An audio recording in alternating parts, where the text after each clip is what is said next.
Sri Ramakrishna Paramahamsa had Mahendranath Gupta, M., a schoolteacher, as his English interpreter. Here, Munagala was Bhagavan's M. Munagala kept a record of whatever he interpreted. He would then take the notebook to Bhagavan, who would edit or correct what had been written. That is how we have talks with Ramana Maharshi. I have seen the original manuscript myself, in the form of notebooks, with Bhagavan's corrections. I also had the honor of typing some of those handwritten manuscripts, along with devotees like typist Kittu and Ramamani. The whole typed bulk was submitted to a committee of selected devotees, most of who were staying in Chennai. When the edited bulk was returned, it was handed over to Munagala and Chadwick for further verification. Pages after pages were struck off with red ink, with one repeated remark on the margin: repetition. When Chadwick saw those deletions, he got so upset and angry that he rushed into the office and shouted, "Who are these people to delete passages quoted from Bhagavan? Bhagavan has a special purpose in repeating the same passage worded differently. It is to suit each seeker's individual understanding capacity. Not a single word should be removed. They were all verified and approved by Bhagavan." His exhortation was carried out. We owe the present full version of Talks to Chadwick. Major Chadwick had the highest respect for the veracity of Munagala's capacity. So much so, Chadwick once humorously said, "Munagala is the English mouth of Bhagavan." Family of Munagala, Venkataramiah, wife, and daughter, Kamakshi.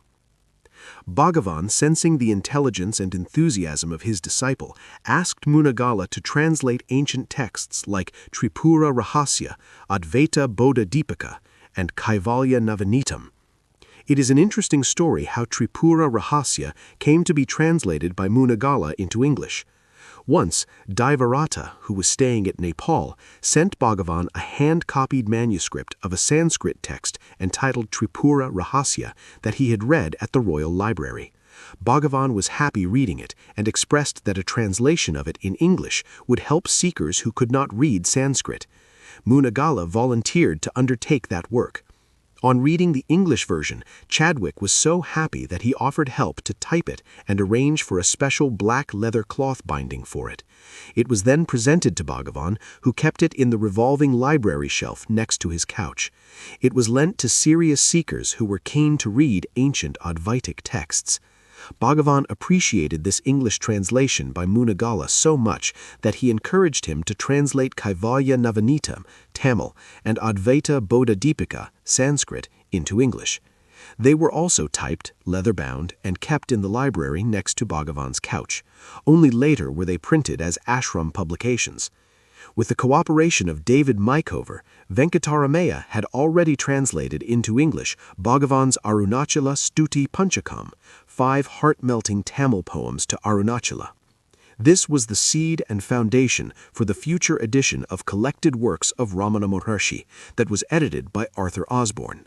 The close association between Bhagavan and Munagala is a paradigmatic example for true guru-shishya relationship. Munagala was a personification of peace, calmness, and inner happiness. A welcoming smile always adorned his serene face. He hardly mingled with the crowd. Except for worship at the shrine of Bhagavan and coming to have food at the dining hall, he was rarely seen in the public. The rest of the time, he was inside his room reading the Upanishads. He inspired many seekers, not through preaching, but by his quiet, spiritual life. I was fortunate enough to come in close contact with him and be inspired by his exemplary life. That is the marvelous spiritual trait I have observed in all old devotees. They inspired the younger generation through their own living as the truth, rather than preaching about truth. Munagala immersed in his relentless daily sadhana of inner silence at Palakottu. 2 significant incidents in my own life show how Munagala guided young seekers. When I settled at Ramanasramam in 1960, a few old devotees criticized Kavyakanta Ganapati Muni to me. They claimed that many of Kavyakanta's accounts were merely figments of his imagination. I felt distressed.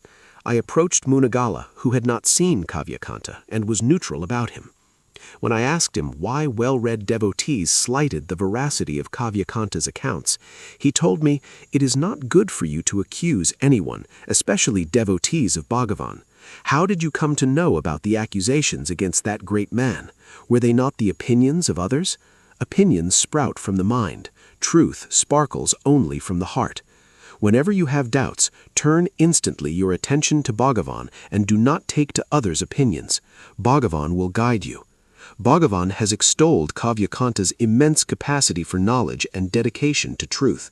For instance, one day Bhagavan spoke appreciatively of Kavyakanta for how he wrote Uma Sahasram and Hara Sahasram, how he taught his students the ancient scriptures, how meek and humble he was, though so learned and capable, how austere he was in doing japa, and how well he achieved what he aspired for. Also, when the news of Kavyakanta's passing away reached Bhagavan in 1936, he remarked, "When are we going to see another like Nayana?" I thanked him from within my heart for this soul-elevating explanation.